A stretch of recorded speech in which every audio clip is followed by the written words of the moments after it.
Hey there, and welcome back to Tipsy Whiskey Shenanigans. I'm Steven, and tonight, whenever the heck you're watching this, we are talking about the future of bourbon as we know it. But before we do that, please do me that favor. Like, comment, subscribe. Helps us out a ton, and we seriously appreciate the support. But let's get into today's video. So today, we are talking about the future of bourbon. This is going to be a different video than I typically do.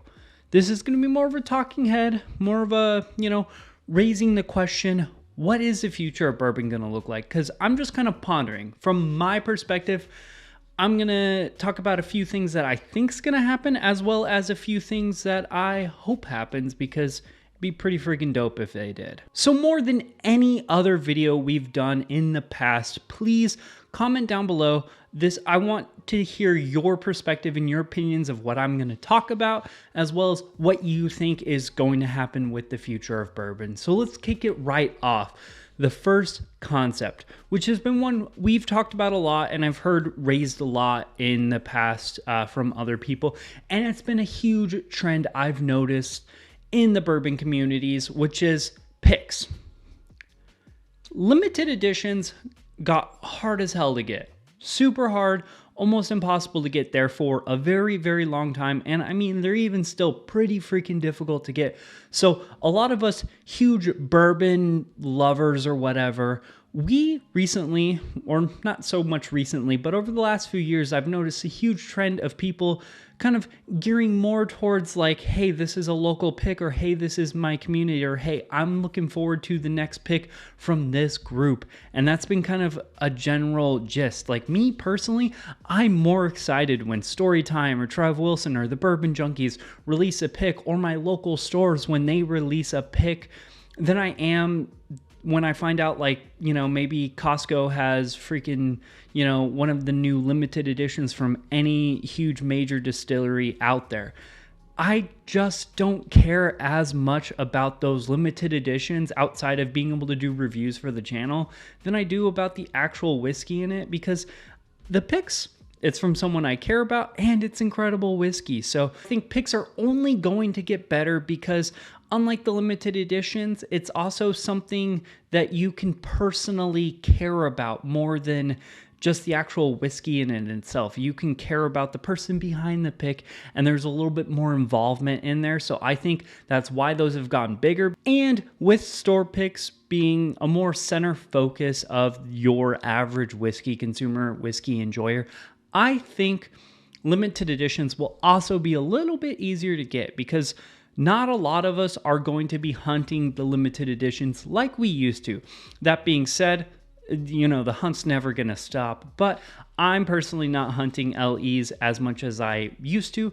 And those like huge mass producers who release all those LEs, they're making more whiskey now than they ever have. Almost every single distiller is making more whiskey now than ever. It's a huge boom in the market, and I think that's going to only grow to, since there's a slightly less interest in limited editions and there's going to be more product on the market, I think it's going to be a little bit easier to find. The prices are probably going to be a little bit ridiculous, but I do think things will be a little bit easier to find, and it'll come to a point where people can decide, do I want to get a limited edition or do I want to get a store pick? And from there, they can decide. Is that 100% going to be what happens? I don't know. That might be like halfway in between. I think it's going to happen, and I kind of want it to happen because it'd be nice to get a little bit more limited editions.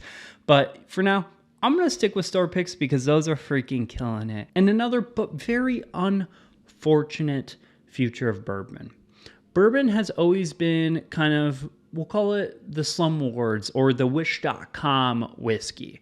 Maybe not always, but now in recent years with the huge boom in bourbon, everyone's kind of realizing that like there's also like a higher level class in bourbon. And I think with that, more people than ever are getting into bourbon, more bourbon than ever is being made, but also with, subsequently a little bit of inflation, prices are skyrocketing. And I don't foresee a future where they don't keep growing. It's just an unfortunate. Bourbon is getting hot for good reason. So now it's gonna be more expensive. It's gonna cost a little bit more, But again, bourbon is still way worth it over scotch any day of the week, in my opinion.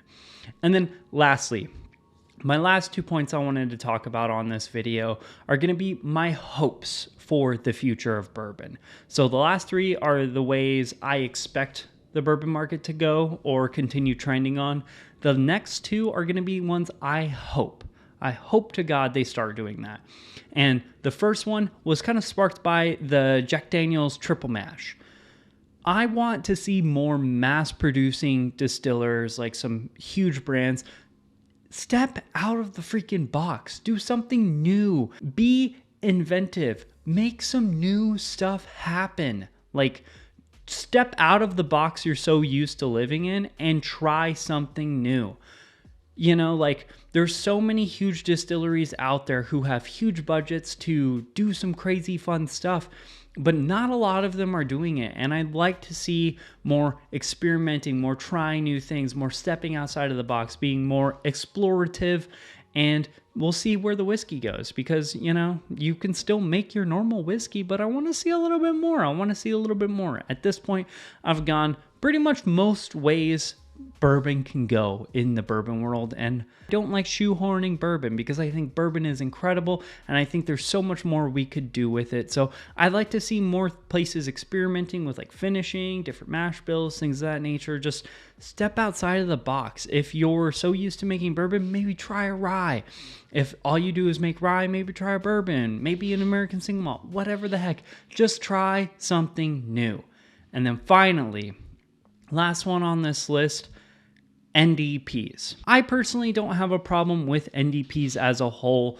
My biggest thing is when NDPs only just make single barrel releases, or they, you know, like release single barrel picks, because it's like at that point you didn't really do much of anything with it. You just bottled that shit and sent it out with a new label on it because you just bought it from someone else and slapped your name on it and called it a day. That's not really art. That's just, I guess, business, which, you know, I can't blame them at all for it. Everyone has to make a living. That being said, I like to see a little bit more art in it. I like to see more NDPs kind of get into the realm of maybe they're mixing their own juice with their source juice, or maybe they're stepping away from their source juice, or they're going to different places for sourcing. At this point, I'm kind of over the whole Dickel, MGP, and Bardstown sourced juice. Like, there's every single NDP is like that, and there's not that much variance in the market. There's so many brands out there, but a lot of them source from like the main places, and I like to see them either source from new places or try mixing their own distillate with that distillate. Like, do, again, kind of going back into the last one, do something different. I don't want to see more Dickel on the shelves. I don't really care to see more MGP, even though I've grown to actually really like the heck out of it. I don't want to see more brands popping up that are just sourcing MGP, slapping their label on it, and being like, get out there and make me some money. It's just unoriginal.